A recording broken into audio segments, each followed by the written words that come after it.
भगवान शिव के अर्धनारीश्वर रूप की कथा। जब इस सृष्टि का प्रारंभ हुआ था तब ब्रह्मा जी द्वारा रची गई मानसिक सृष्टि का विस्तार नहीं हो पा रहा था। तब ब्रह्मा जी को बहुत दुख हुआ। उसी समय आकाशवाणी हुई, ब्रह्मन अब मैथुनी सृष्टि करो। आकाशवाणी सुनकर ब्रह्मा जी ने मैथुनी स्त्री पुरुष के समागम से संतानोत्पत्ति सृष्टि रचने का निश्चय तो कर लिया, किंतु उस समय तक इस सृष्टि में किसी नारी की उत्पत्ति नहीं होने के कारण वे अपने निश्चय को पूरा करने में सफल नहीं ही सके थे। तब ब्रह्मा जी ने यह विचार किया कि परमेश्वर भगवान शिव की कृपा के बिना मैथुनी सृष्टि नहीं हो सकती। अतः ब्रह्मा जी भगवान शिव को प्रसन्न करने के लिए कठोर तपस्या करने लगे। बहुत लंबे समय तक ब्रह्मा जी अपने हृदय से महादेव का ध्यान करते रहे। शिव जी ने ब्रह्मा जी को अर्धनारीश्वर रूप में दर्शन क्यों दिया?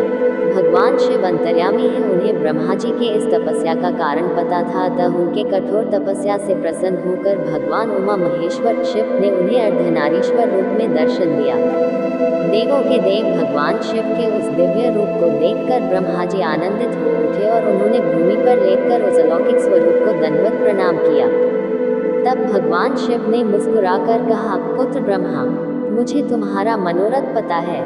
तुमने प्रजाओं की वृद्धि के लिए जो एक कठिन तपस्या की है, मैं उससे बहुत प्रसन्न हूँ। मैं तुम्हारी इच्छा अवश्य पूरी करूँगा। ऐसा कहकर भगवान शिव ने अपने शरीर के आधे भाग से उमा देवी को अलग कर दिया।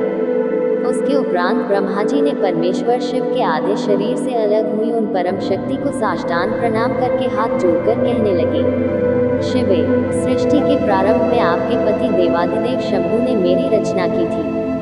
भगवती, उन्हीं के आदेश से मैंने देवता आदि समस्त प्रजाओं की मानसिक सृष्टि की, परंतु अनेक प्रयासों के बाद भी उनकी वृद्धि करने में मैं असफल रहा हूँ।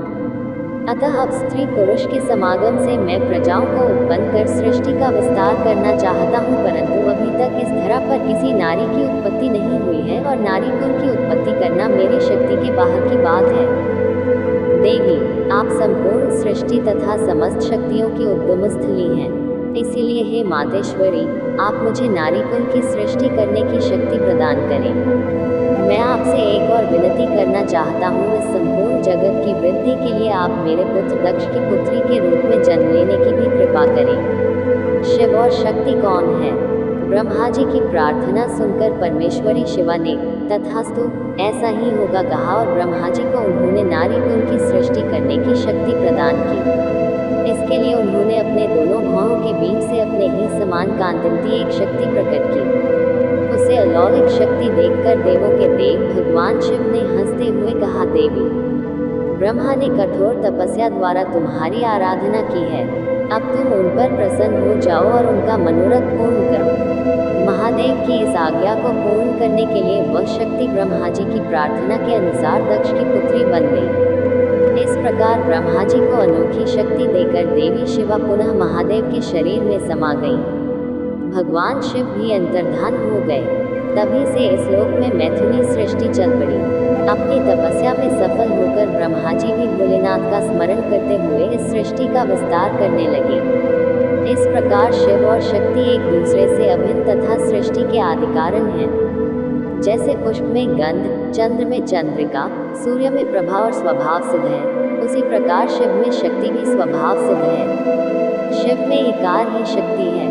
शिव कुत्स्थ तत्व है और शक्ति परिणामी तत्व। शिव अजन्मा आत्मा है और शक्ति जगत में नाम रूप के द्वारा व्यक्त सत्ता। यही अर्धनारीश्वर शिव का रहस्य है।